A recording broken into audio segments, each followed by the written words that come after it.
Olá, pessoal. Boa tarde. Espero que estejam todos bem. Tudo. Pessoal, vocês conseguem me ouvir bem? Boa tarde, Breno. Boa tarde, Adriana. Boa tarde, Regina. Boa tarde, Michel. Boa tarde. Vamos aguardar aqui alguns minutinhos para começar o nosso webinar. Pessoal que está nos assistindo e escutando, se tiverem qualquer problema aí com o áudio, mandem uma mensagem aqui para a gente, por favor. Bem, vamos começar.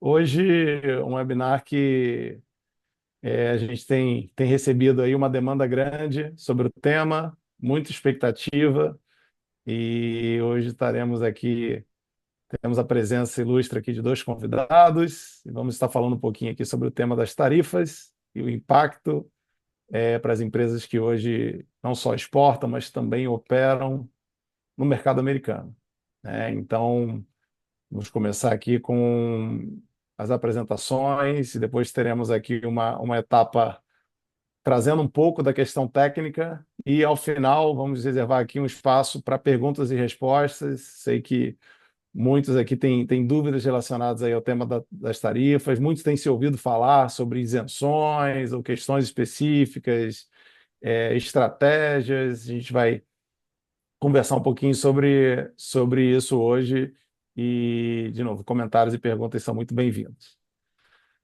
Vamos começar aqui, Lucas, por favor. Só repassar aqui rapidamente a agenda para o pessoal.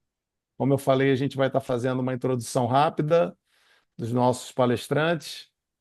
Vamos falar sobre as tarifas e o Legal Framework, né? Vamos falar um pouquinho sobre mitigação de riscos dentro do que é permitido, né? Quais são as consequências pelo não compliance, né? E também as questões relacionadas ao planejamento tributário, sobre a questão da importação e preços de transferência, né? O transfer pricing. Vamos lá, Lucas, por favor. Bem, pessoal, rapidamente aqui fazendo uma breve apresentação. Eu sou Michel de Amorim, sou um dos sócios na Drummond Advisors. Somos uma consultoria internacional com foco na parte contábil, tributária e jurídica, certificados no Brasil e nos Estados Unidos. Temos escritórios em São Paulo, em Belo Horizonte, Miami, Orlando, Boston. Temos mais de 300 colaboradores, mais de 15 anos de experiência. Já atendemos mais de 12 mil clientes ao longo aí desse período. E hoje tenho o prazer de trazer aqui comigo a Adriana Lemos, nossa líder de planejamento tributário e preço de transferência. Boa tarde, Adriana. Tarde, tudo bem? Tudo bem? Está pronta aí para as perguntas que virão? Claro, vamos lá, né? Legal, legal. Muito bom contar com você. E tenho aqui também um grande amigo, cliente, parceiro, Breno Palhares, sócio-diretor do Grupo Interaduaneiro e da Inter US. Breno, boa tarde. Boa tarde, Michel. Boa tarde, Adriana, Regina, todo mundo. Prazer estar com vocês novamente, Michel. Por coincidência, Michel, 10 anos depois da InterUS, que por sinal foi aberta até com vocês, com a Drummond, onde a gente, né, dividiu por alguns anos o escritório na Brickell Key, setembro de 2015, estamos aqui novamente. Quem diria, falando sobre tarifas nos Estados Unidos, coisa que a gente nunca imaginava que É houvesse. verdade, é Vamos verdade. lá, 10 anos Michel. depois, né, alguns cabelos brancos a mais, mas continuamos Exato. aqui na luta, né, Breno? Vamos Que firme, bom vamos contar lá. com você aqui. Obrigado de novo por ter aceitado o nosso convite. E aí, Breno, já queria passar a bola para você. Explica um pouquinho para a gente sobre a atuação da Inter US e do Grupo Interaduaneiro. Conta um pouquinho da história, da trajetória de vocês, que é muito bonita. Antes Tá. da gente entrar aqui no nosso tema, por favor. Perfeito, Michel. O Grupo Inter, nós nascemos há 30 anos atrás no Brasil, né, atuando na área de desembaraço aduaneiro, com a Interaduaneira, a área de consultoria internacional, interconsulting, logística, pré-inspeções de embarque, tecnologia para logística, e há 10 anos, desde 2015, com a InterUS. É, Interessante é que eu costumo dizer que a gente sempre fez o caminho inverso, né? O Brasil sempre teve o muro tarifário, né, de importações e exportações. O Brasil sempre foi um país muito fechado e ainda é. E então a gente atendia e continuamos atendendo muitas empresas estrangeiras para entrar no Brasil. E algumas brasileiras também para entrar nos Estados Unidos, mas o caminho, o foco era outro, o foco era diverso. Então, nós usamos bastante na nossa expertise na legislação internacional para entrada no Brasil, agora para desbravar esses novos caminhos, né, para escalar esse muro tarifário e de outras regras que a administração Trump está colocando, e isso está deixando muita gente preocupado, mas a mensagem de hoje eu acho que ela vai ser bastante otimista. A regra do jogo é dada, não cabe a gente discutir se a tarifa é boa ou ruim, cabe a gente entender e saber passar por elas, né, legalmente falando. Então esse é o nosso desafio, nosso destino aí hoje, até o final do dia a gente espera cumprir com essa nossa agenda. Vamos Bem, seguindo? fico feliz, Breno, que você está otimista, né? Tem muita gente que não está tão otimista com o tema e é bom a gente poder debater um pouquinho. Depende do ponto de vista, né, de quem está analisando, mas, enfim, a gente, como conversou, né? O Grupo Inter tem aí uma vasta experiência de Brasil e a gente está muito acostumado também a lidar com as empresas estrangeiras entrando no mercado brasileiro no nível de planejamento tributário e preço de transferência, a gente explicar para o estrangeiro as complexidades do Brasil É, sempre foi, né, historicamente muito mais complexo do que o caminho inverso, né? E agora a gente tá tendo que lidar aí com o tema de tarifas e barreiras de entrada no mercado americano, que é algo que há poucos anos atrás, enfim, era um tema que não se falava, não é é. isso? Correto. Eu costumo dizer que lógico, é uma brincadeira nossa, eu falei que os Estados Unidos abrasileirou. E assim, o fato de ser otimista, Michel, a gente que é do comércio exterior, são novas regras mundiais a todo momento, novas situações mundiais a todo momento. Então, são situações que acontecem, o mundo inteiro mostra que a gente é conectado. Nós tivemos problemas de supply chain durante a Covid, que ainda repercute até hoje, problemas de terrorismo dos Houthis, que atrasaram os navios. Então, o comércio exterior, a gente é otimista de natureza. Porque, na verdade, não é bem otimista. A gente encara qualquer desafio que chega. A gente tem que saber transpor esses desafios. Porque as empresas que conseguem fazer isso, eu tenho certeza que o objetivo final acaba recompensando. Essa é a nossa função há 30 anos e dessa forma a gente vem seguindo assim, né? E há 10 anos nos Estados Unidos. Bacana, bacana. Fica à vontade aí, Breno, para dar seguimento a essa apresentação, por favor. Perfeito, perfeito. Vamos seguindo então os nossos slides. A abordagem nossa hoje, pessoal, vai ser, nós vamos tratar das tarifas, falar sobre o legal frame das tarifas, legal framework. Aqui vai ser um pouco teórico, mas apenas para entender, hoje há muita confusão, tá? Inclusive, dentro dos Estados Unidos, né, os operadores de comércio exterior nos Estados Unidos, de aduana, também tem muita confusão. Então, primeiro a gente precisa situar qual a base legal, o que que está nos levando aonde estamos hoje, né? Por que chegamos até aqui? Então, o legal framework, eu costumo dizer que são as armas dessa guerra tarifária. Então, a gente tem que entender quais as armas estão em jogo, o que está acontecendo, o que pode cair, o que pode permanecer. Sexta-feira passada, nós tivemos uma notícia que a Corte de Apelação Americana disse que as tarifas são ilegais. Mas quais tarifas? Todas. Acabou o risco? Zerou, porque a forma como o assunto chega na mídia é uma forma muito sintética e não detalhada. Hoje também nós não temos pretensão nenhuma em detalhar, em abordar, em entrar no aspecto legal, mas nós vamos explicar de uma forma como é esse framework de tarifas, porque estamos até aqui. No segundo momento, como mitigar legalmente, tá? Isso aí também tem algumas opções, algumas sugestões, alguns caminhos que a gente já viu que é possível. Inclusive, desde o primeiro mandato do Trump, a gente viu que isso era possível. E agora existem esses também. E, por fim, o risco do não compliance, porque algumas soluções criativas não vão ser bem aceitas e a gente tem que tomar cuidado dos riscos disso. Em seguida, a Adriana vai falar do transfer price, que tem a ver com a solução de mitigar esses riscos de forma legal. Então, assim, a mensagem hoje vai ser otimista, vai ser há caminhos, né? Até inclusive para ver se os Estados Unidos é um momento agora ou se é um momento futuro. Vamos seguindo, por favor. Aqui o nosso arsenal tarifário, tá? Vamos tentar um pouco entender. Então, nós temos aí alguns 4 slides ali que nós vamos detalhar o que é a seção 301 do Trade Act de 1974. Tá? Então, nós temos algumas armas aí antigas, mas que fazem efeito até hoje, né? Que combate o comércio injusto, né? O unfair trade. Então, a seção 301, que hoje nós temos uma notícia interessante que aconteceu lá em Washington em relação a ela do Brasil. Nós temos a seção 232, que é essa aí também, que foi do Trade Expansion Act de 1962. Esse também foi resgatado no primeiro governo Trump, ainda continua, que é por questões de segurança nacional, que atingiu aço, alumínio, farmacêuticos e semicondutores. E nós temos o tal do AIPA. Esse é o novo, esse é um International Emergency Economic Powers Act, de 1977. Então, nós temos atos antigos que estão sendo usados agora com o caráter de emergência, de segurança. Nós vamos entender como isso nos levou à situação que estamos hoje. Próximo slide, por favor.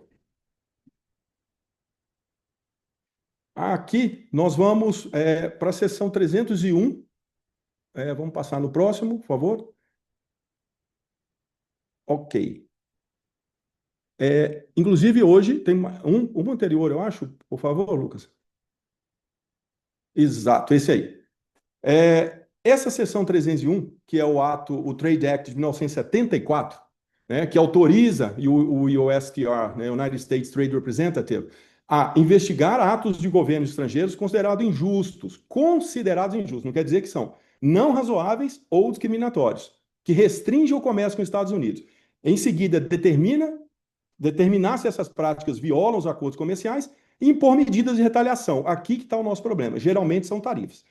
A situação do Seção 301 Brasil, tá? As tarifas que estão sendo ventiladas para o Brasil de Seção 301, o início da investigação foi agora, é muito recente. Né? O Brasil, em 15 de julho, recente, 45 dias atrás, ele foi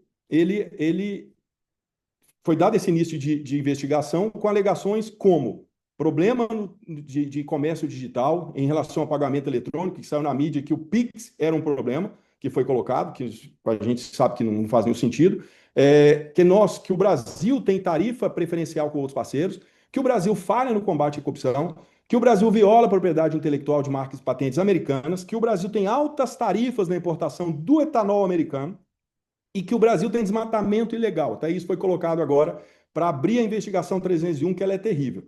A primeira audiência dessa investigação, né, desse processo sob guarda ali do Seção 301, está sendo hoje, tá? Aconteceu hoje, são 6 painéis que estão acontecendo nesse momento em Washington, acredito que deve ter terminado já, ele não é transmitido ao público, apesar de ser aberto ao público, ele não é transmitido online, onde uma comitiva da CNI, né, da Confederação Nacional das Indústrias, está lá defendendo todos esses tópicos aí. Para a gente entender o que essa investigação ela começou agora e espera-se que, em média, 200 dias, 6 meses, 7, 8 meses ali, podemos ter um resultado. Como aconteceu o 301 na China? Em agosto de 2017 teve início de investigação. Em março de 2018 já teve o relatório final condenatório, que vale até hoje. E eles condenaram a China com base num princípio, violação à propriedade intelectual. Impuseram para a China tarifas de 25% a 100%. Tá? Esse framework ali, a seção 301, eu digo para vocês que ela é a mais perigosa para a gente no momento. Tá? E, Vamos seguir ali, Breno, na hora que a gente concluir, a gente vai chegar lá. Michel. só um comentário é que aqui a gente está falando de 2017, 2018, e houve uma troca de governo após esse período e as tarifas não caíram com a China, né? Ou Exato. seja, aí a gente já começa a ver uma tendência que, fora o viés político, que todos sabem que, né, enfim, acaba sendo relacionado, mas a gente está falando do ponto de vista técnico, existe o argumento e existe caso precedente, né? Perfeito, Michel, muito bem colocado. É exatamente isso, tá? O pessoal fala, mas o Trump vai ficar no governo por mais X anos, por mais 3 anos quase, agora. Mas, veja bem, nós temos um comentário em relação a essas tarifas ali, que esses primeiros slides nós vamos embasar bem isso, porque a tarifa é perigosa, né? E a seção 301 nós vamos acompanhar, né? Os argumentos foram vários e os argumentos são muito difíceis de serem rebatidos, porque acaba tendo subjetividades nesses argumentos. Mas o Brasil está lá, tá?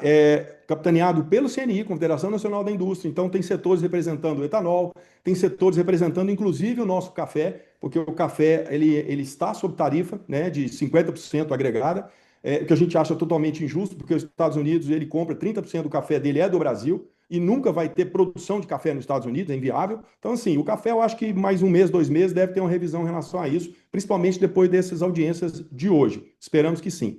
Vamos seguir, por favor, Lucas? Isso aqui é o convite, né, do Public Hearing, da audiência pública da sessão 301, né, que foi convocado, que está sendo nesse momento defendido.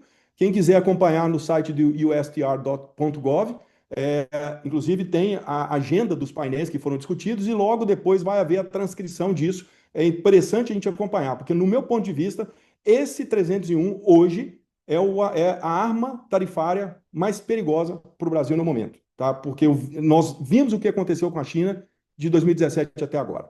Seguinte. O segundo, que já é também antigo, que é a seção 232 de um Trade Expansion Act de 1962, ele foi alegado que ameaça a segurança nacional. Tá? Então, autoriza o secretário de Comércio a investigar e recomendar ao presidente a imposição de tarifas e cotas. Hoje, ainda está valendo, desde 2018, é a tarifa do aço e do alumínio, que todo mundo fala, que pegou todos os países. Né? Em 2024 e 2025, começaram investigações de insumos farmacêuticos e semicondutores. Dizem que os móveis, há mais ou menos 2 semanas atrás, o Trump ele deu uma informação que os móveis americanos precisam ser defendidos, etc. Provavelmente vai ser incluída alguma coisa na seção 232, não tenho certeza. Tipo de alegação para essa arma tarifária: perda da capacidade produtiva pelos Estados Unidos. Produtos essenciais para defesa e saúde têm sua produção controlada por fornecedores externos. Óbvio, nós estamos no mundo de globalização, isso aconteceu realmente. E há riscos de fornecimento ou de não fornecimento em caso de crises internacionais. Então, os Estados Unidos encontrou, dentre os produtos ali, o que ele considera segurança nacional, que é principalmente defesa e saúde, né? Se os fornecedores disso, a maioria está fora dos Estados Unidos, isso é uma ameaça de segurança nacional. Esse faz um sentido, o contexto que ele foi elaborado faz sentido, tá? De defesa de produção interna, daquilo que é essencial e etc. Então, por isso que esse aí está restrito, por enquanto, ao aço e alumínio, e vamos ver a próxima ali, a próxima arma tarifária, para a gente entender o que Breno, estamos. posso só complementar?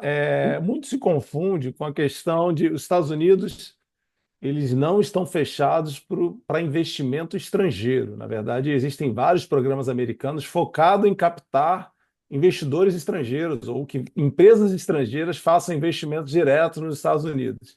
Então, há uma diferença, né, que é muito importante, a gente vai falar um pouco mais à frente, sobre a empresa exportadora, né, de produto final americano versus aquela empresa que se estabelece nos Estados Unidos e ela compra matéria-prima estrangeira, mas ela faz a produção americana. Não quer dizer que há uma isenção das tarifas, né? Você vai cobrir essa parte, mas eu já quero colocar aqui, já colocar uma pimentinha no molho. Então, é realmente um tema que gera muita controvérsia, porque a gente participa de muitos eventos com departamentos do governo americano, com estados que fazem ali prospecção de fato de investidores estrangeiros, de empresas, falam, não, venha para o meu estado, a gente vai oferecer benefícios, a gente vai oferecer isenção fiscal. E aí, por um outro lado, existe toda uma questão imigratória, né? Bem, os Estados Unidos continua aprovando inúmeros vistos para estrangeiros que se qualificam dentro daqueles vistos que estão, né, disponíveis, né, de A a Z. Hoje o nosso tema não é imigratório, mas então assim, a gente teve recentemente no México, né, porque as tarifas do México estavam realmente muito em evidência. E aí um movimento comum das empresas mexicanas era, bem, mas eu já exporto, eu já tenho eventualmente uma parte da minha operação, agora eu vou mover um pouco mais e vou ter ali uma base maior. Então, eu acho que é interessante essa provocação da exportar o produto final, que é justamente onde a gente está vendo aqui né, um foco maior, até por questões que você falou, né? Bem, se a economia não é autossuficiente, eu vou depender de fornecedores estrangeiros, numa eventual crise eu tenho um problema. Versus, não, eu continuo trazendo insumos estrangeiros, mas agora eu tenho a produção local. Concorda? Você consegue? Sei que você vai cobrir essa parte, mas enfim, essa é uma pergunta constante que a gente É, recebe, né? é. E principalmente, Michel, hoje a gente está falando do maior país consumidor do mundo. Se o mundo inteiro consumisse no padrão dos Estados Unidos, o mundo ia precisar produzir 4 vezes mais. Então, é impossível. Então, assim, os Estados Unidos ele não está fechado, né? Porque se a gente entender que o Brasil, nossas origens aí, né, como empresas brasileiras, o Brasil é um dos países mais fechados do mundo hoje em dia. Os Estados Unidos não está fechado, pelo contrário, ele está toda essa guerra tarifária, essas armas tarifárias, elas visam que as empresas se estabeleçam nos Estados Unidos de uma forma mais duradoura e não meramente como importadoras de produtos acabados fora. Isso faz sentido. E uma vez, e você conhece muito bem, a Drummond apoia muita empresa nesse sentido, uma vez que você consegue ter uma empresa e ter um produto made in America, muda muito a situação em relação ao mundo. Então, os Estados Unidos ainda é o maior o país consumidor do mundo em relação ao poder de consumo, obviamente não em relação à população, mas proporcionalmente a população ainda é disparado e vai continuar assim, disparado. O que o governo está querendo é o seguinte, ó, venha para cá, se instale aqui de forma mais duradoura. E hoje a gente vai abordar alguns caminhos em relação a isso, como pode ser. É um país que é impossível a gente desprezar. Até quando a gente fala quando surgiu a situação das tarifas, foi muito falado, vamos buscar novos mercados. Tá certo. Inclusive a busca de novos mercados, vamos desenvolver melhor com a América Latina, vamos desenvolver melhor com a China, Europa, África. É óbvio, buscar novos mercados tem que ser uma constante em todas as indústrias. Porém, nós estamos falando do maior país consumidor do mundo, então não é simples assim trocar um fornecimento americano por fornecimentos de outros países. Então, nós vamos abordar um pouco disso aí também quando a gente está falando da produção local, né, da tentativa de produzir dentro dos Estados Unidos. Vamos seguindo, por favor? E a última arma, que é a mais controversa hoje, que ela tem esse nome gigante, International Emergency Economic Powers Act, de 77, que também ela é embasada pelo Ato de Emergência Nacional, que é a tal da AIPA, né? O pessoal fala AIPA, essa sigla meio confusa. Ela diz que ampara uma ameaça extraordinária e incomum.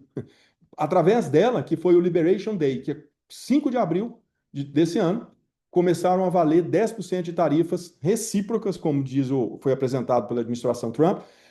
No caso do Brasil, foi 10%, cada país teve sua alíquota.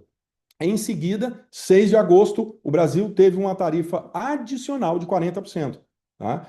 Por violações de liberdade de expressão, direitos humanos e plataformas online. Aqui tem um componente político que está todo mundo acompanhando, nós não vamos entrar nessa seara. A função nossa não é discutir em relação à política, certo ou errado, porquê das coisas.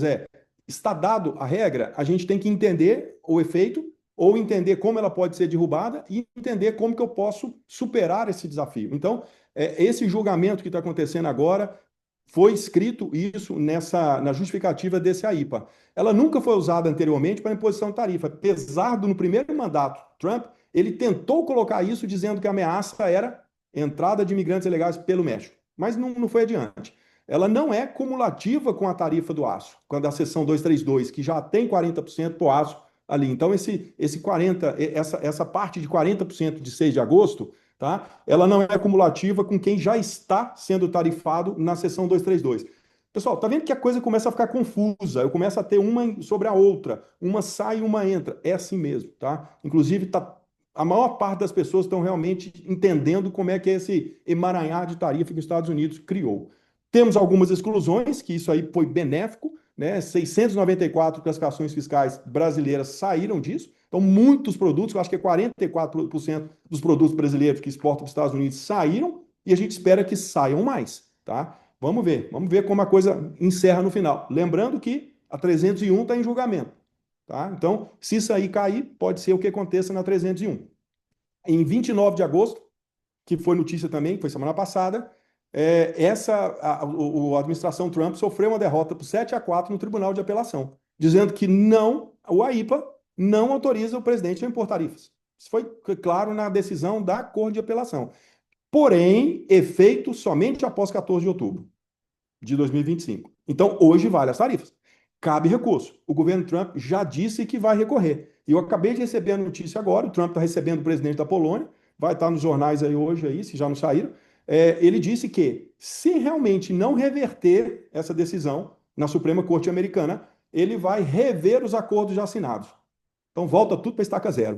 Então, assim, pessoal, tem muita confusão, tem muita briga pela frente ainda. Vamos seguir, por favor? Essa derrota, inclusive o CBP, que é a Receita Federal Americana, que é o Customs Border Protection, o escritório de comércio do CBP, mandou hoje isso aqui para a gente, ó. Tarifas permanecem em efeito, porque saiu na mídia. O Trump perdeu na Corte de Apelação, perdeu as tarifas, todo mundo soltando foguete. Falei, calma lá. Por isso que nós estamos passando por esse momento aqui agora. Nós estamos explicando quais são as tarifas em vigor. O que realmente está sob revisão?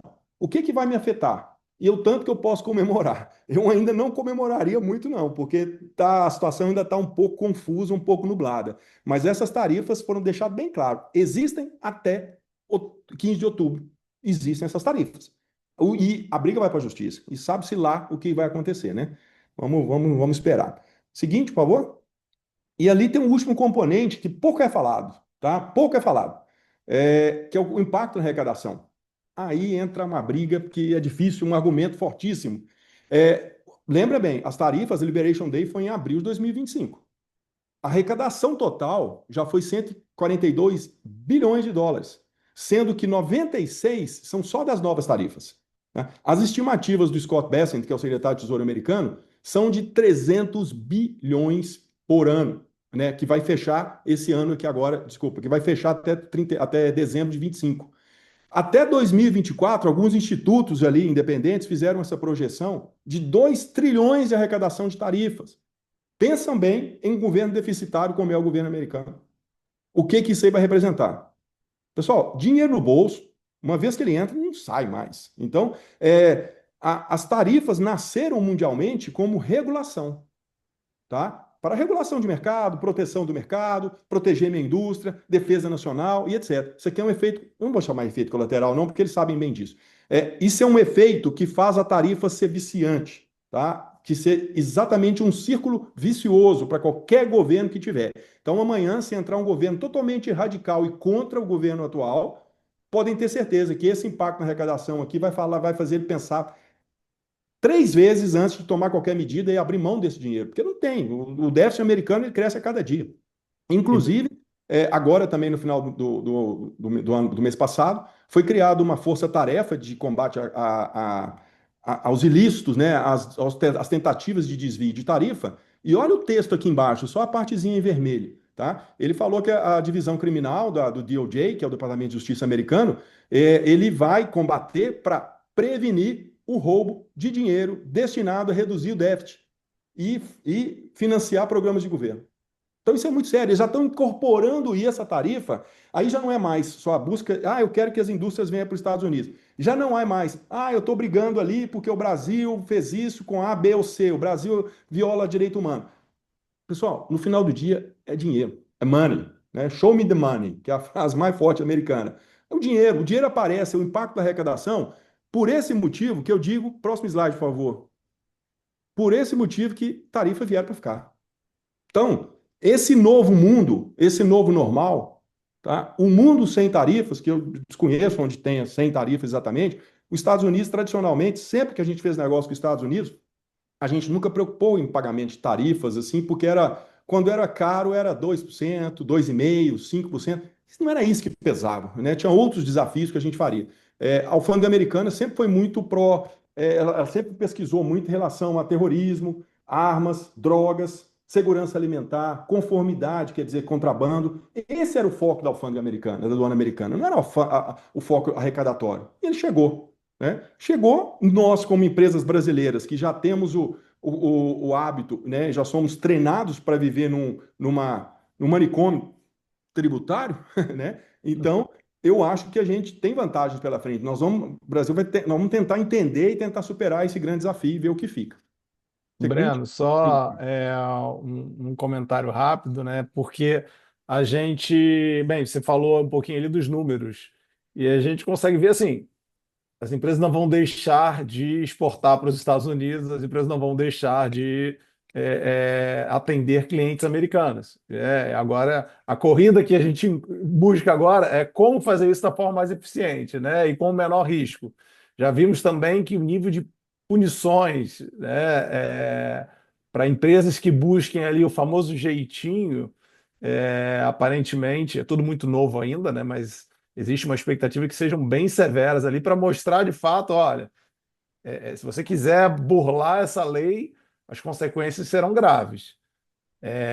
Então, se ninguém sabe exatamente ainda como vão funcionar as auditorias, se você tem alguma ideia de já o CBP vai fazer auditoria aleatória, já tem alguma ideia de como que vai funcionar esse controle? Que o controle é na empresa americana que está importando, né? Não é É, na exportadora. Ou É, seja, a punição é dentro dos Estados Unidos, na empresa que importa. Ou seja, é. aonde, né, o governo americano consegue acessar, de fato. Correto? Correto, Michel. O último tópico nosso, nós vamos abordar bem isso aí, tá? O que que já está sendo movimentado, né? Volto a dizer, a tarifa é viciante. Então, ela nasce com um princípio, ela nasce com um argumento de emergência, defesa nacional, segurança nacional, e são argumentos são diversos. Existem normas para brigar muito com tarifa. Mas no dia que ela chega com o valor, né, a arrecadação, o dinheiro, o money, é, é óbvio que o governo já está se preparando para isso.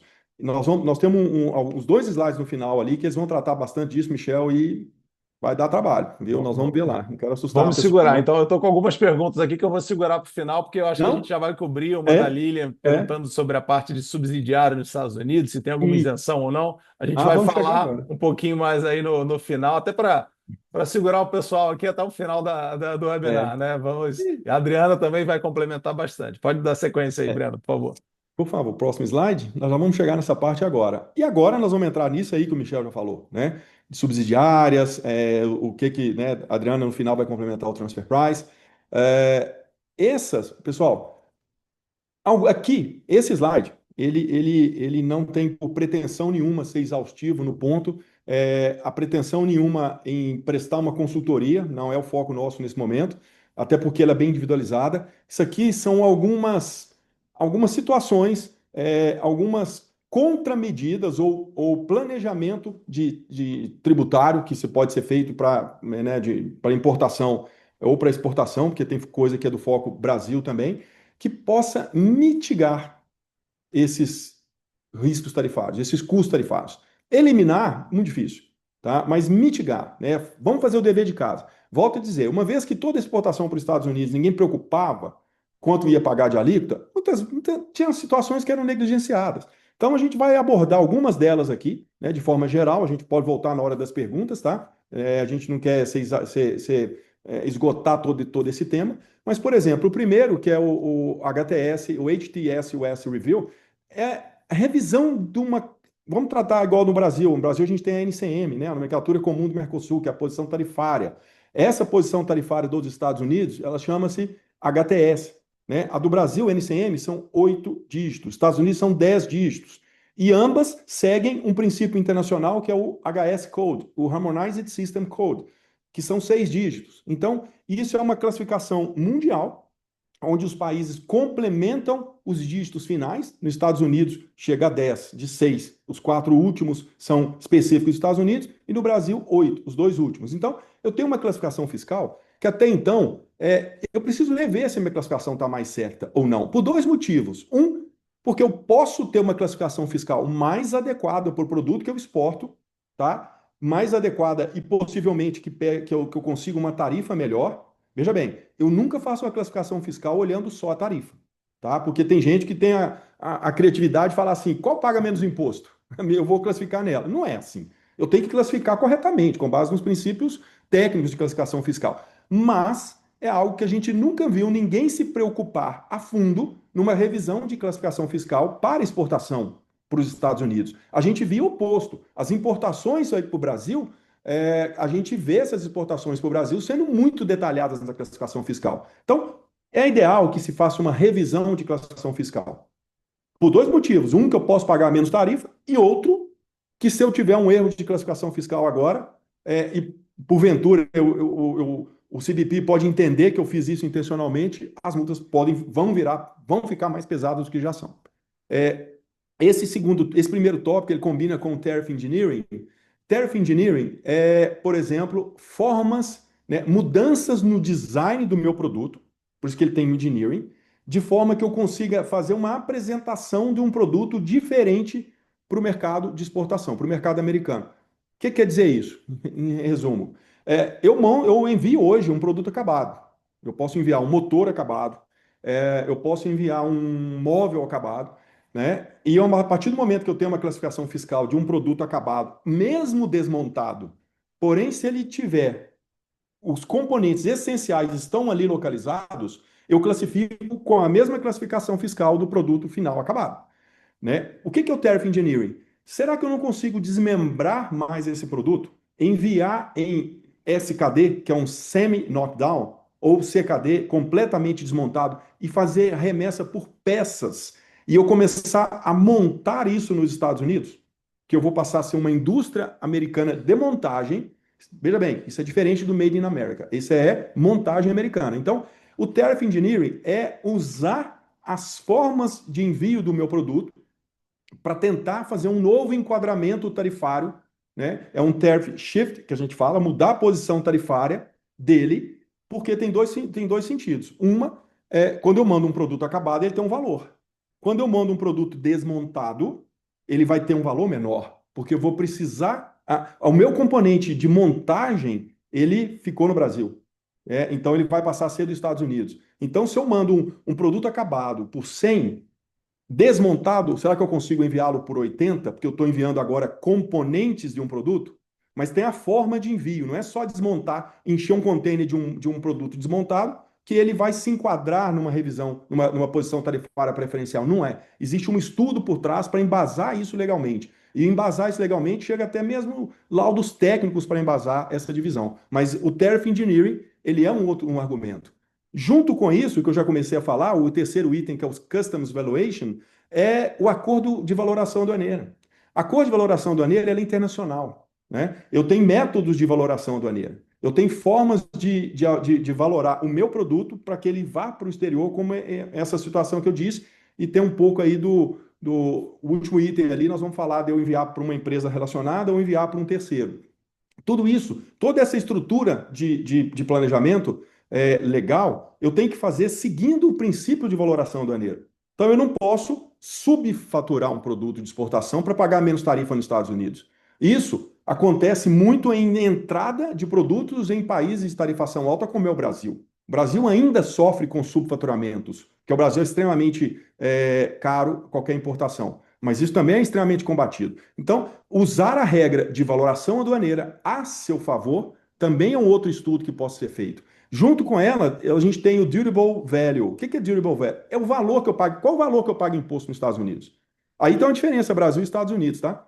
Uma importação para o Brasil, tá? Se eu compro da China para o Brasil, eu pago imposto em cima do valor CIF. Custo, seguro e frete.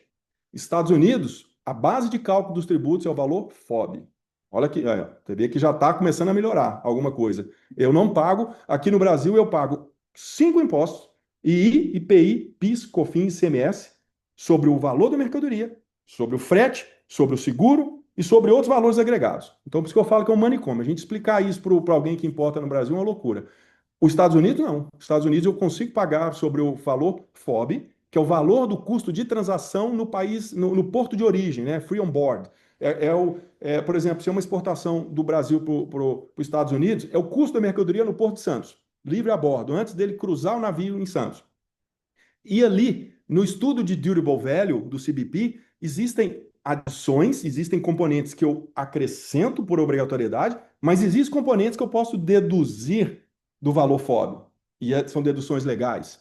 Uma delas está a última aí da coluna da esquerda, que é o First Sale Rule, que ele é muito pouco conhecido, né? Mas, por exemplo, o que é o First Sale Rule? Por exemplo, a Adriana está nos Estados Unidos, é a minha cliente. O Michel é o meu fabricante. Eu compro um produto do Michel, meu fabricante em São Paulo, eu coloco minha margem de lucro e eu vou ser o exportador para a Adriana. A First Sale Rule, ela permite que eu declare para a Adriana, no momento da entrada dos Estados Unidos, o valor da First Sale, o valor que eu comprei do Michel. Tá? Eu dou um bypass no middleman, que Estados Unidos tem, no homem do meio, em quem coloca ou acrescenta o valor. Então, só que não é simples, eu não chego lá e declaro dessa forma. Existe um princípio para isso, existe uma norma para isso. Então, tá vendo que existem caminhos ali nessa coluna da esquerda para fazer esse planejamento, e a gente pula para a coluna da direita, que também existem recursos na legislação americana, como é o Foreign Trade Zone ou Bonded Warehouse, que é, por exemplo, eu tenho uma expectativa que a tarifa vai cair dia 15 de outubro, tá? Vamos supor que eu estou confiante que não vai, que o governo Trump vai recorrer da decisão do Tribunal de Apelação e não vai para frente. E eu tenho um container chegando nos Estados Unidos agora. Né? Existe Foreign Trade Zone ou Bonded Warehouse que me permite colocar produto nessa condição que no Brasil a gente chama de entreposto aduaneiro, né? Eu entro com mercadoria nos Estados Unidos, deixo numa área controlada, né, que existem vários terminais de parceiros nossos, tem várias áreas nos Estados Unidos espalhado inteiro que são bonded warehouse, sem pagamento do imposto. Então, eu deixo ela guardada dentro dos Estados Unidos sem nacionalizar. Que momento que eu uso isso? Né? Isso é muito particular de empresas de uma forma ou de outra. Eu uso no momento que me interessa para segurar uma tarifa. Tá? E lembrando que no Foreign Trade Zone tem alguns detalhes ali que a alíquota que o Trump colocou, ela não permite isso. Tá? No Bonded Warehouse, sim. O Trump, quando ele criou a alíquota do AIPA, ele disse que existe eu sou obrigado a congelar a alíquota no momento que entra nos Estados Unidos. Então, se eu tenho um container entrando agora e coloco ele no Foreign Trade Zone, vai considerar a tarifa de agora, não a tarifa do dia 15, quando cair. Mas no Bonded Warehouse, sim. Então, tem umas particularidades técnicas ali que eu não vou entrar no mérito agora. E o Customs Rulings são consultas, né, decisões da alfândega, que é interessante que a empresa pesquise, para ela definir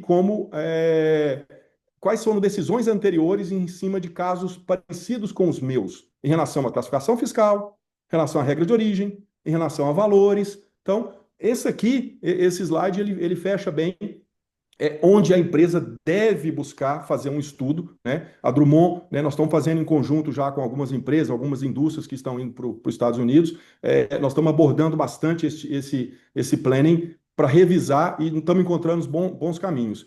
A questão do branch, né, eu vou criar uma empresa minha nos Estados Unidos, eu vou vender para mim mesmo ou vender para um representante, existe uma estratégia por trás. Quem vai definir isso?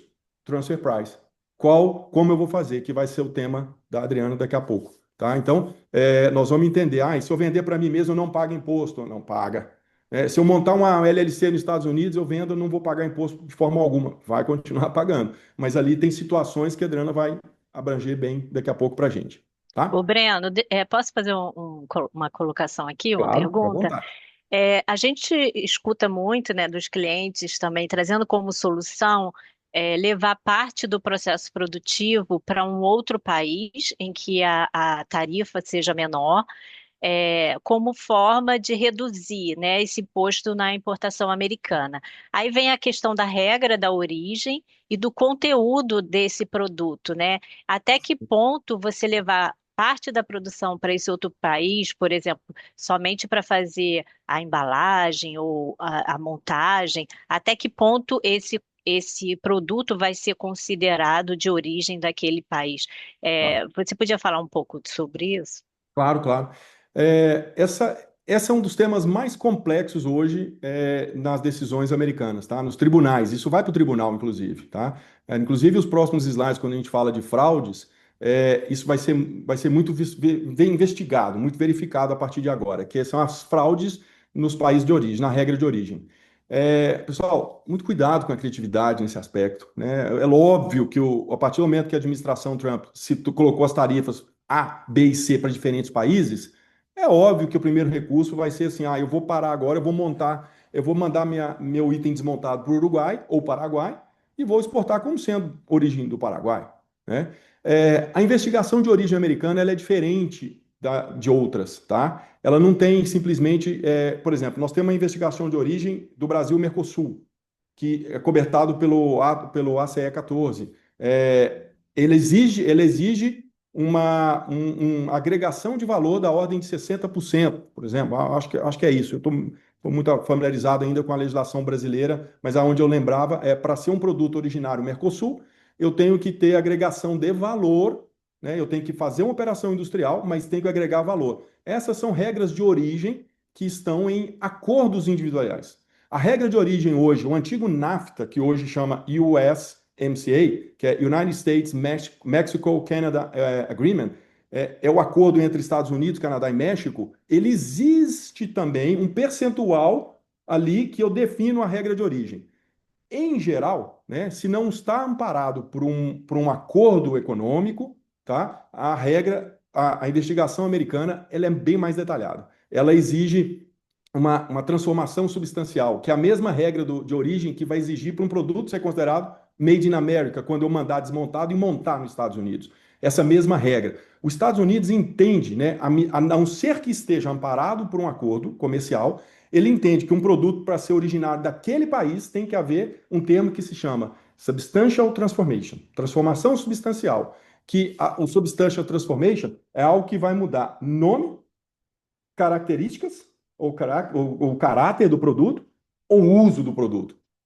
Então, e pronto, né? Não tem uma fórmula que eu jogo como é 60% acima, não sei. Ah, eu vou mudar a posição fiscal, não sei. Então, essa regra de origem vai ser aplicada, esse é o conceito americano de um produto, de uma regra de origem, produto feito no país A, B ou C, ou feito dentro dos Estados Unidos, eles seguem essa regra. E isso é onde temos os maiores problemas hoje, porque a interpretação é muito difícil de se encontrar. Então, Adriano, essa de empresas, né? Vou dar um exemplo aqui parecido, né? Daqui a pouco tem gente mandando jabuticaba brasileira para ser fabricada lá no Paraguai, falando que é jabuticaba paraguaia, que é um doce paraguaio. Então, assim, os Estados Unidos ele pega, isso está cheio de precedente na norma americana, nesses rulings que eu comentei, onde os Estados Unidos bate muito em cima disso para dizer que um produto lá, um medicamento, é um caso clássico, um medicamento que ele usa um princípio ativo, mas ele foi importado o princípio ativo da Índia, por exemplo, mas ele foi envasado nos Estados Unidos, colocado o blister, colocado a cápsula, a bula, foi feito os testes de qualidade e colocado a embalagem final do consumidor. Esse foi um caso clássico que existe. Ele é considerado made in India. Pô, mas a fábrica está nos Estados Unidos? Não, ele foi considerado made in India. Tá? Porque não houve o Substantial Transformation. Quando a gente fala do Substantial Transformation, é a novela, é a briga que a gente tem. Então, cuidado com fraudes de origem. Inclusive, eu até chamo os últimos slides ali, que a gente já vai até entrar nesse tópico. Por favor, pode passar os próximos dois slides. Esse aí é o risco de não compliance. Isso aqui, ó. O Departamento de Justiça americano, ele está criando uma força-tarefa de fraudes de comércio, tá? Violações tarifárias, né? Inclusive, no Wall Street Journal existe, né? Foi dada essa notícia, que eles estão incentivando o whistleblower, que é o dedo duro, pode chamar assim, Michel? É aquele que... É o É o dedo dedo duro. duro.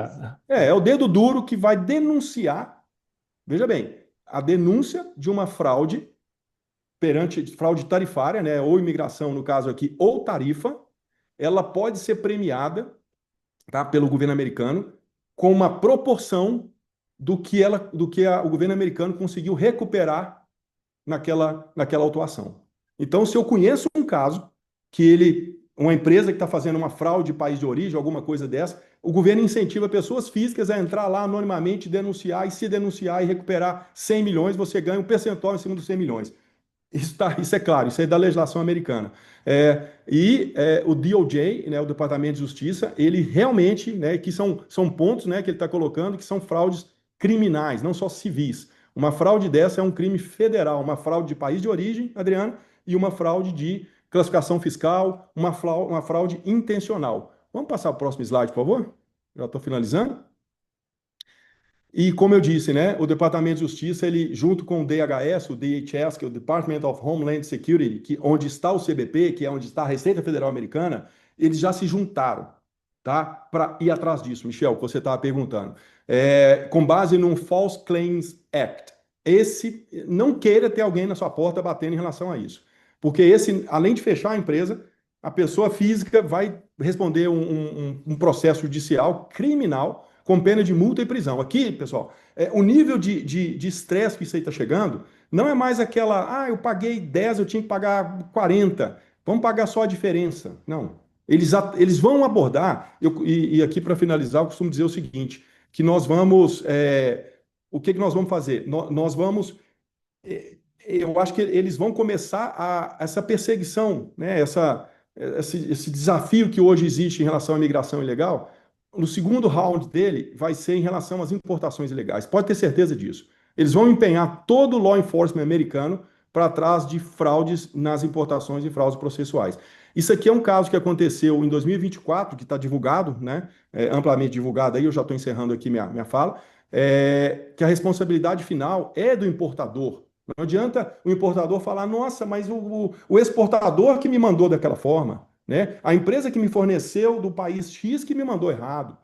A Ford, ela pagou 365 milhões no ano passado de um problema de evasão de tarifa, né? E, assim, a Ford não concordou, tá? Ela não admitiu o risco, não, mas ela resolveu pagar para encerrar o caso, de tão complexo e tão complicado que é esse caso. Isso é um caso clássico aí, tá na internet, ela é uma questão de umas vans, que era passageiro ou carga. Então, enfim, pessoal, cuidado com é bem isso, é Trade Fraud Alert.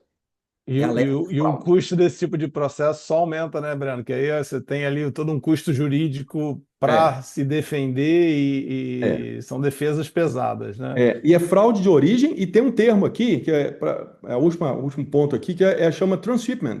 E cuidado, Uhum. pessoal, porque na logística internacional, transshipment é simples, é um transbordo que eu faço de um porto para chegar em outro. Eu mando para o Brasil, para no Panamá, faz um transbordo e vai.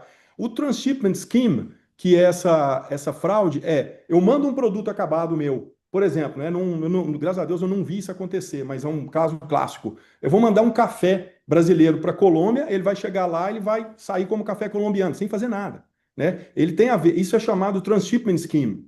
Eu mando para um país para dizer que é daquele país e vai para os Estados Unidos como sendo daquele país, só troca o rótulo ali. Pessoal, não descarte, Esse né? Isso aí o risco, pessoal vai em cima disso, tá? esse risco realmente é muito alto, né? É. E aí, Adriana, passando a bola para você, muito tem se ouvido falar. E eu consigo resolver todos os problemas de tarifas tendo uma subsidiária, tendo uma empresa nos Estados Unidos, eu posso vender por quanto eu quiser. Como é que funciona? Dá uma visão geral aí para a gente sobre essa questão da operação americana e as regras que precisam ser enquadradas ali para a gente poder ter essas transações em linha com o que é regido pela regra americana. Bem, não é bem assim, né, Michel? Ah, vou constituir uma empresa nos Estados Unidos e vou ficar fora das regras aí das tarifas.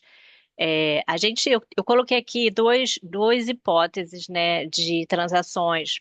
Tem a operação aqui do lado esquerdo, em que o exportador ele vende direto para o cliente final nos Estados Unidos, e nesse caso, realmente a tarifa vai incidir sobre o preço do produto exportado, não há muito o que ajustar.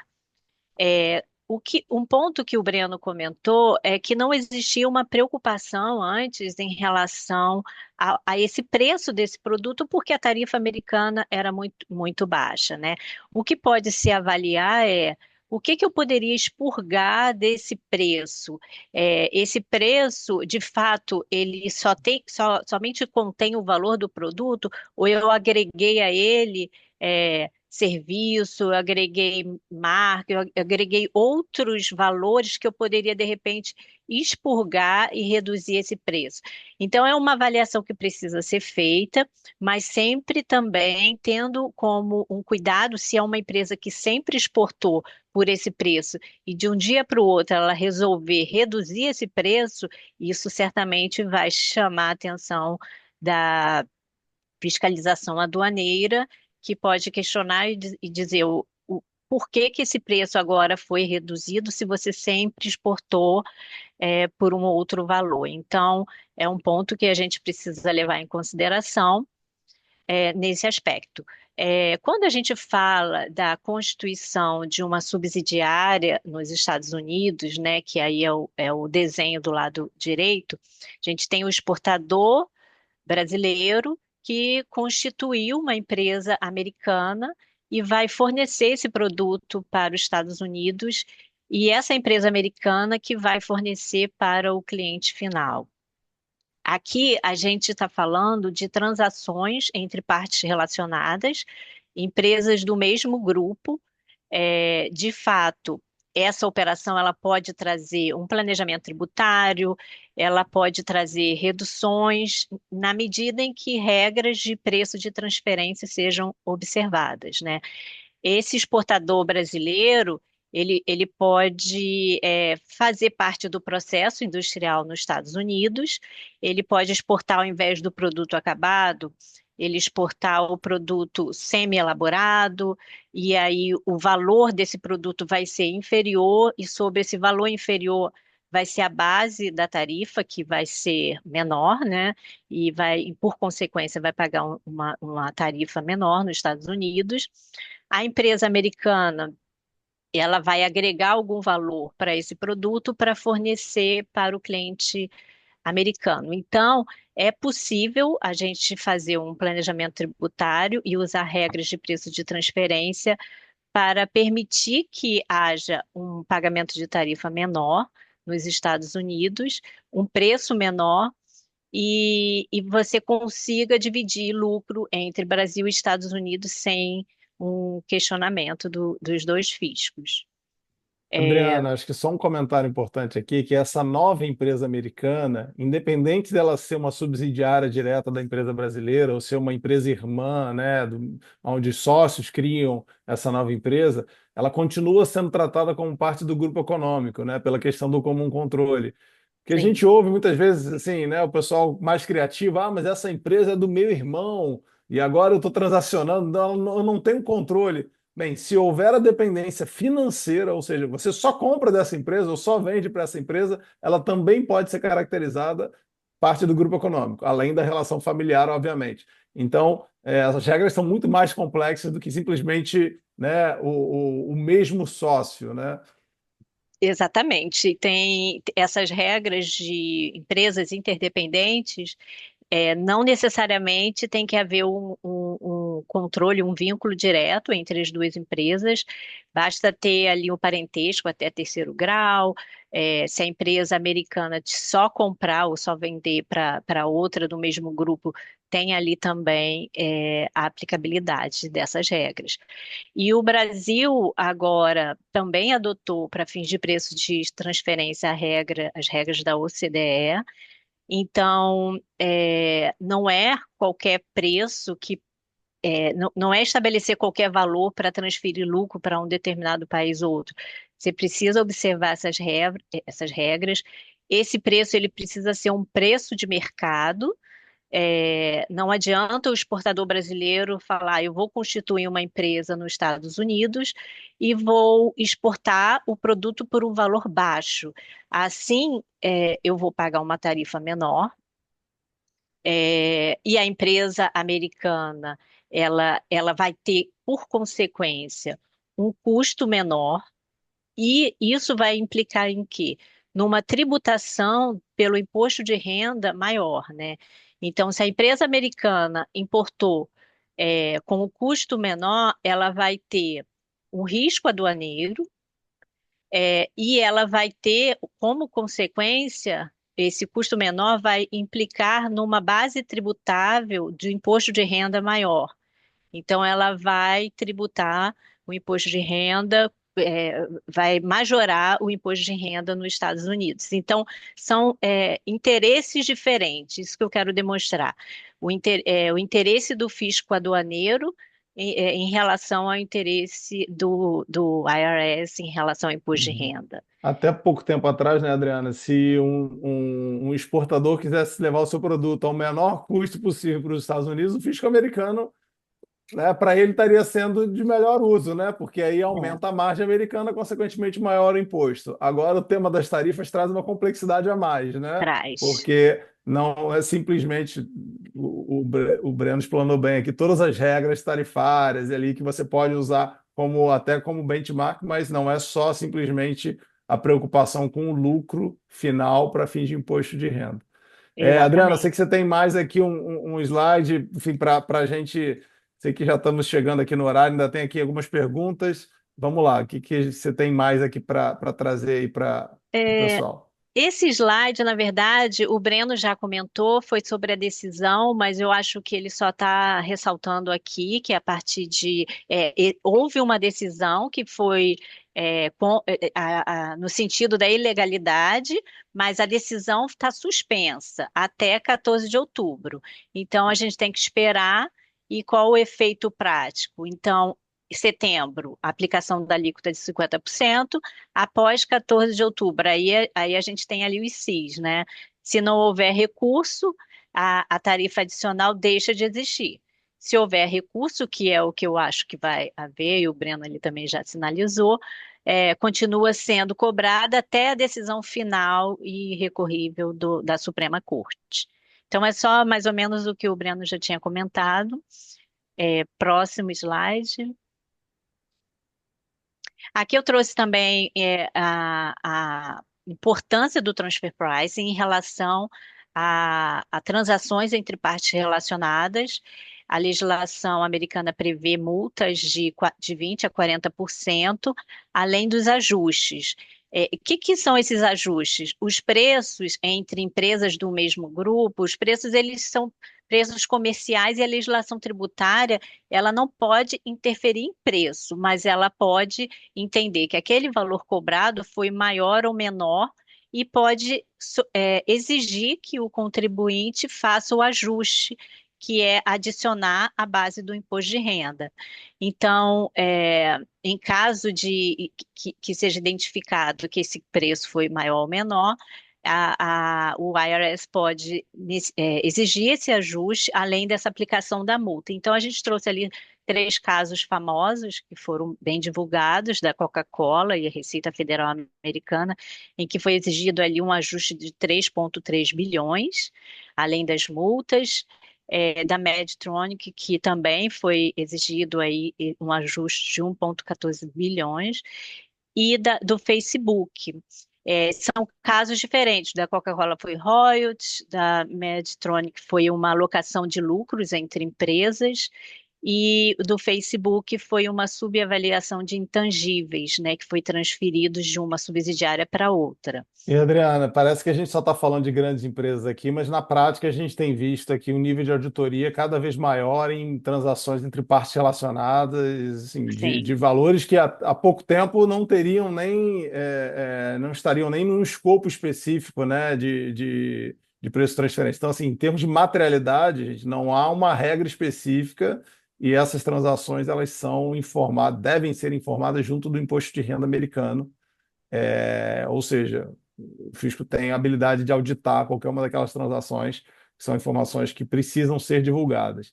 E eu acho que o último lembrete o preço de transferência não é opcional, né? Então, para aqueles que têm empresas nos Estados Unidos e nunca formalizaram a relação com a empresa do Brasil, ou tem um compartilhamento de custo que nunca foi documentado e nunca foi feito, essas empresas não estão em compliance com as regras de preço de transferência. Então, que pode ser uma oportunidade, inclusive, né? É o que a gente está falando. Muitas vezes a gente, fazendo uma análise, um comparativo, um benchmark, a gente identifica que as empresas estão operando em margens acima do que os concorrentes de mercado, e elas poderiam ter uma oportunidade de fazerem ajustes. O problema aí é a inconsistência que isso traz, né, o que pode gerar uma auditoria. exatamente. Deixa eu trazer aqui algumas perguntas, só para a gente poder já ir encerrando. A Lilian perguntou sobre a questão da subsidiária nos Estados Unidos, né? Se a empresa brasileira vende para a subsidiária americana e se essa venda estaria isenta das tarifas. Aqui a gente já respondeu que não, né? De fato, que você, eventualmente, a possibilidade aqui é você ter um preço menor do que o preço final, né? E aí, enfim, reduzir a base tarifária, óbvio, sujeito às regras de preço de transferência, mas que não existe, de fato, essa isenção prevista. Breno, Adriana, se quiserem me complementar aqui, fique à vontade, mas até então Acho não que achamos essa fórmula mágica ainda, né? Ô Michel, é só bom dizer que tem muita lenda urbana, pessoal. Tem muita coisa que tá rolando aí que a gente tem que tomar muito cuidado com as informações. Nós estamos na era da informação, mas da informação superficial. Tem situações que chegam para a gente que a gente até chega por tanta fonte que a gente até acha que a gente está errado. Quando a gente vai ver, a gente vê que a fonte que disseminou muito bem. Esse caso aí é isso, tá?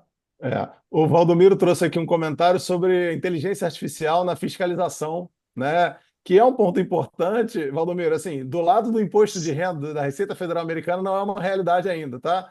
Eles ainda lidam com muito papel e a gente fica até surpreso muitas vezes que a gente tem que lidar com os agentes e eles pedem para mandar fax, enfim. Então, mas eventualmente pode chegar, né? Principalmente com essa quantidade de recursos envolvidos, eles podem aplicar parte desses recursos na área de fiscalização, realmente, para aumentar aí a arrecadação, tá? Ô, Temos aqui um Michel, comentário. Oi. esse caso do Valdomiro é interessante, porque ontem eu estava lendo, né, nessas task force aí que vão ser feitas, a força-tarefa vai ter uso intensivo de algoritmos, já foi falado, tá? Para fiscalização, porque hoje o comércio internacional está todo divulgado, está todo eletrônico. Hoje existem bases de dados aí que você compra Uhum. base de dados de importação e exportação no Brasil, nos Estados Unidos, na Europa. Eu sei exatamente quem está comprando o que e por quanto. Isso aí vai ser tudo colocado em Interessante. algoritmo, já foi falado para essa fiscalização aí Existe o de- projeto, então, já, né, no já ponto de começaram, vista aduaneiro, né? Do já ponto de começaram. vista, de novo, do imposto de renda, a gente ainda está aí bem distante. Esperamos que É, um dia essa seja uma realidade, né? é, isso aí. Temos aqui uma pergunta do Fábio, Breno, que eu acho que é mais direcionada a você, que ele administra quatro Tá. empresas americanas que são importadoras e utilizam o sistema do drawback americano. E aí, nesse caso, as tarifas adicionais podem ser suspensas ou isentas no sistema drawback. Exato, é. O drawback americano, ele não é tão desenvolvido, tão bom quanto eu digo que o drawback brasileiro, né? O drawback americano, ele é mais eficiente na restituição das tarifas pagas. É eficiente que não é, na verdade. Demora 6, 8 meses uma restituição. Vou dar até uma dica aqui, Fábio, depois você procura a gente para a gente conversar melhor, mas existe o Temporary Importation Bond. Usa-se muito a importação temporária americana, tá? Porque ela é mais fácil, aí sim, do que usar o sistema drawback, como nome drawback. E o nome drawback americano, drawback significa saque. Eu paguei, eu vou drawback, eu vou pegar de volta, né? Então, o sistema drawback americano ele não é tão potente como é o sistema brasileiro, porque o brasileiro a gente tem o drawback suspensão, onde eu já entro suspenso, ou isenção. Os Estados Unidos não é tão evoluído dessa forma, o sistema drawback tem alguns recursos. Em situações semelhantes, eu prefiro usar o temporary bond, a importação temporária dos insumos, trabalhar e voltar. Caso pague uma tarifa, aí sim entra com pedido de restituição nos Estados Unidos desse drawback, dessa operação. Breno, temos mais uma aqui da Fernanda, que ela faz a referência Ela comentou que a gente fez a referência ao USMCA, e ela fala Hum. que o México é signatário ele é signatário do USMCA e foi acrescido 25% como tarifa adicional. Procede essa informação? Pois é, tem um tanto de situação aí de ilegalidade, de situação controversa. Isso aí realmente, eu vi um caso desse, eu até estava conversando com um advogado, um customs law, 2 semanas atrás, e ele comentou essa situação, ele perguntou se a gente já tinha visto isso.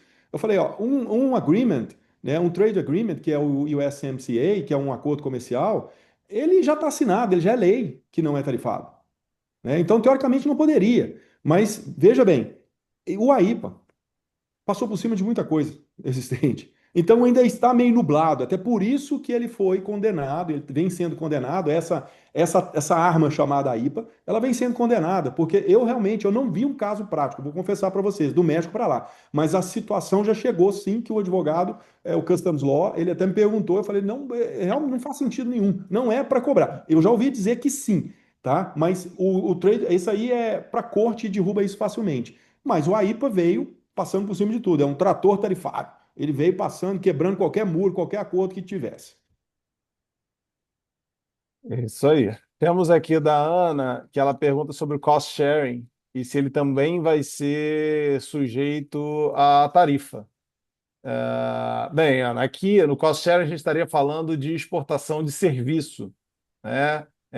Que por enquanto, a boa notícia é que o serviço está, pelo menos por enquanto, fora da tarifa de 50%, né? Numa maneira geral, e de fato muitas empresas têm olhado com um cuidado especial para projetos que envolvam produtos e serviços e que até pouquíssimo tempo atrás eram todos precificados como produto, ou, enfim, e aí envolvendo tecnologia, envolvendo outras, né, questões específicas, onde eles começam a avaliar de fato, bem, eu tenho aqui uma parte desse custo que é serviço, que por enquanto ainda, né, não está sujeito a tarifas, né? Então, existe aí de novo, aí é uma opinião pessoal minha, eu acho que por pouco tempo, porque se usando a reciprocidade, hoje no Brasil, para você importar um serviço, vai custar quase 40%, né? E nos Estados Unidos, você consegue importar serviço em qualquer lugar do mundo isento de qualquer imposto. Então, talvez aí uma próxima etapa seja aí na parte de serviço, mas aí é uma opinião minha aí, eu acho que pode se caminhar para esse lado. Esperamos que não, né? Breno, Adriana, tem algum comentário aqui quanto ao tema de serviços? Um ponto só em relação ao cost sharing é que agora a legislação brasileira, né, ela passou a tratar como serviço de baixo valor agregado e estabeleceu uma margem mínima de 5%. Então, o ideal é que haja, porque aí é o serviço de back-office, né? É que haja a venda do produto com o preço do produto e um contrato à parte de cost sharing, que aí sim você vai compartilhar esse custo, mas lembrando que há agora na legislação brasileira essa margem de 5% aí para ser aplicada. Se for um serviço técnico, aí a gente tem que fazer o Preço benchmark de de preço de mercado. transferência, né? Ô, Isso. Michel, eu só acrescento bem rápido que, em relação a você falou assim, até agora a tarifa é só de produto.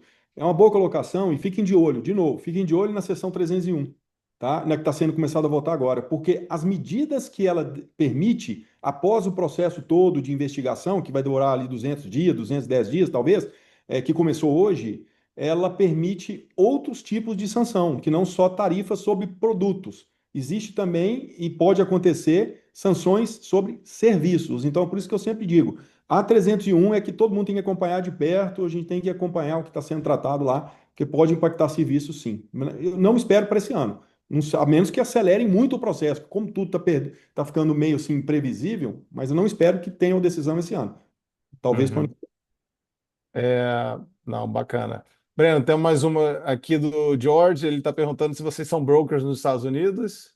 Não, a gente não é custom, a gente não é license broker nos Estados Unidos, a gente atua com os brokers americanos, com os parceiros americanos que são license brokers, que são despachantes aduaneiros. A gente atua orientando eles em relação a isso, porque é uma coisa assim, os custom brokers americanos, que são muito bons, mas eles não cresceram com essa questão legal muito, muito próxima, né? Nós já vimos até situações, a gente atua orientando os custom brokers, orientando os clientes, mas nós já vimos situações de importações que foram feitas recentemente e não recolheram a tarifa adicional brasileira. E aí nós até recomendamos que procurasse e fizesse uma denúncia espontânea e recolhesse aquilo lá. Então nós não atuamos, a gente tem uma rede de parceiros hoje, né, de custom brokers americanos, apesar de fazer parte, né, do National Custom Broker and Forwarders Association of America. Nós fazemos parte, mas não como license custom broker. A gente orienta os custom brokers nesse processo e ajuda a fazer o registro mesmo efetivo que o custom broker faz. Bacana. Temos aqui uma pergunta da Luciane. Empresa que faz remessa para subsidiário nos Estados Unidos a título de empréstimo, se precisa alterar seus contratos de empréstimo, onde estabelecia taxa fixa, taxa SOFR, como taxa de juros, e se enquadrar as regras de transferência, deixando de utilizar uma taxa fixa. Luciana, transações de empréstimo, sim, fazem parte do escopo de preço de transferência, então deve-se encontrar ali margens, né, taxas de juros condizentes com o mercado, enfim, americano brasileiro.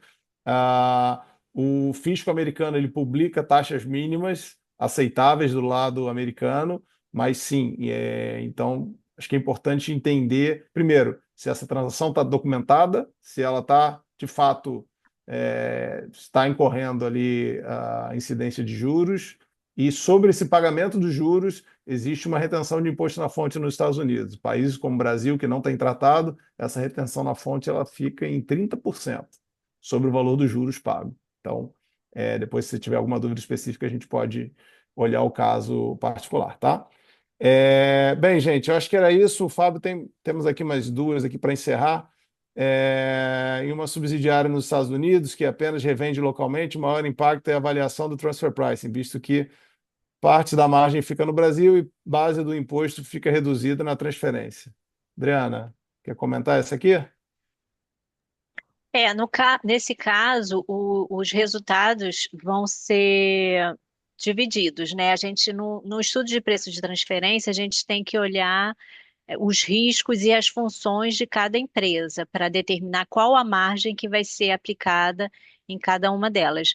A empresa, se ela vende diretamente para o cliente final e não tem uma transação com parte relacionada, toda a margem fica no Brasil. Na medida em que essa empresa passa a fornecer para uma subsidiária nos Estados Unidos, há ali uma divisão de riscos e de funções que precisam ser analisadas no estudo de preço de transferência para a gente determinar a margem de uma e de outra.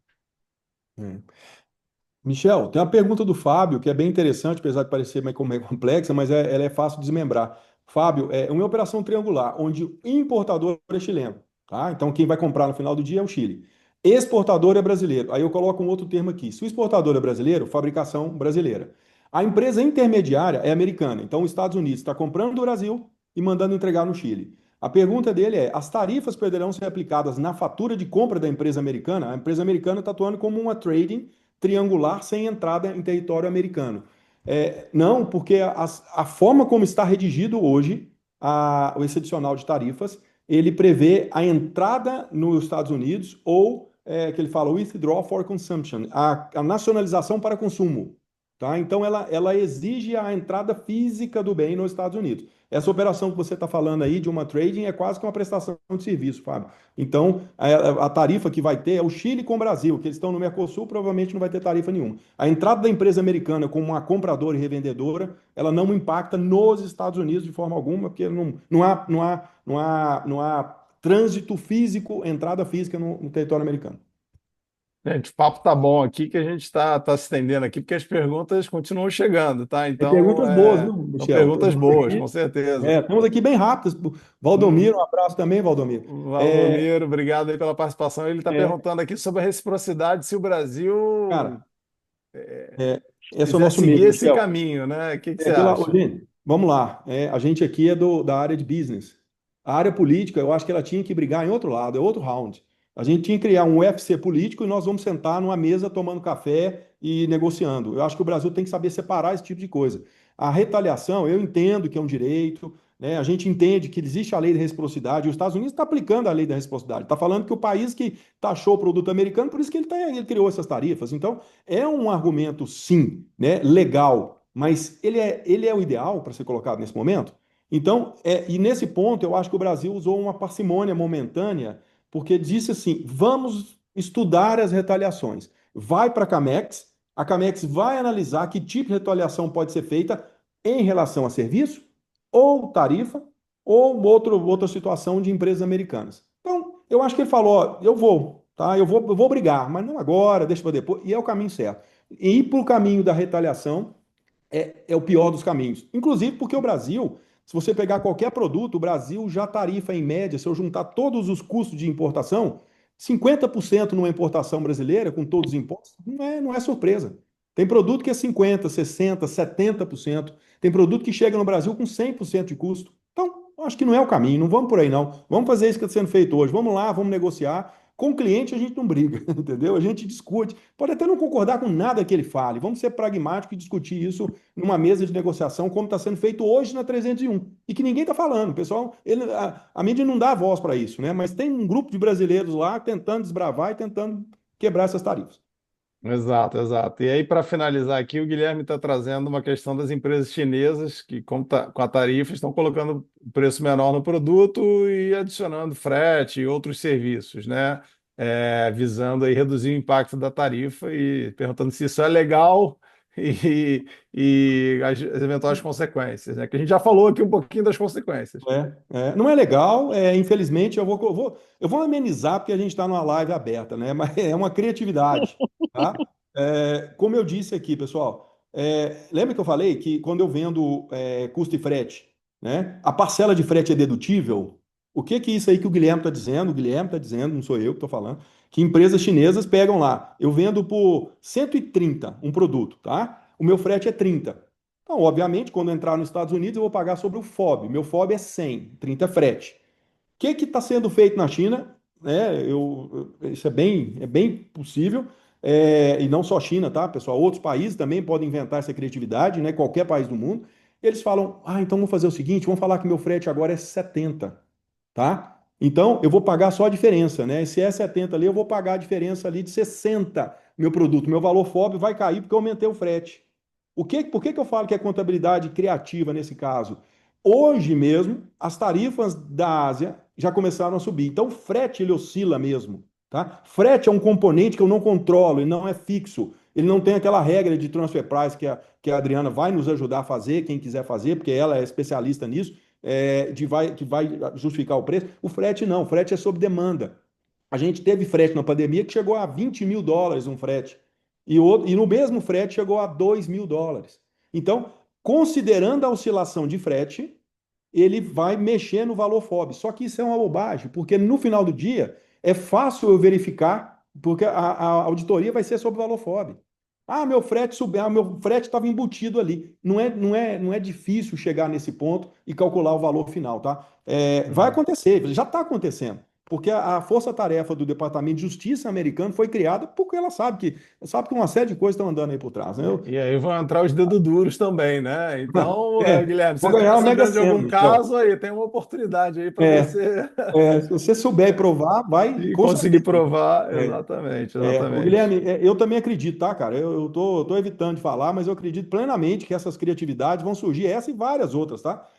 Você tá com razão, né? Mas eu não passaria nem perto, porque isso aí vai sobrar para todo mundo. E veja bem, o importador é o responsável, mas quem na cadeia agiu em conjunto para que isso aconteça, lá no Fraud Act tem um negócio que chama conspiracy, ele é conspiração. Uhum. Todo mundo vai para o paredão ali. É verdade. Bem, gente, estamos aqui já mais de 1h20 de papo. Quando o papo é bom, passa rápido, né? Queria deixar aqui os nossos contatos, né? O Lucas vai dividir aqui na tela. Agradecer aqui a participação de todos. Agradecer de novo aqui Breno, Adriana, Lucas, Regina, que deu suporte aí para a gente. E contamos aí com a presença de vocês nos próximos webinars. Enfim, mandem as dúvidas, agendem aí as consultas. Vai ser um prazer a gente estar respondendo todas as dúvidas. Se passou alguma aqui que a gente não respondeu, mandem para a gente por e-mail, entre em contato aqui que vai ser um prazer a gente dar esse retorno para vocês. Obrigado, pessoal. Um abraço a todos. Tchau, tchau. Obrigada. Obrigado, pessoal. Depois vai para o YouTube da Drummond. Tem a pergunta ali. Valeu, um abraço. Tchau.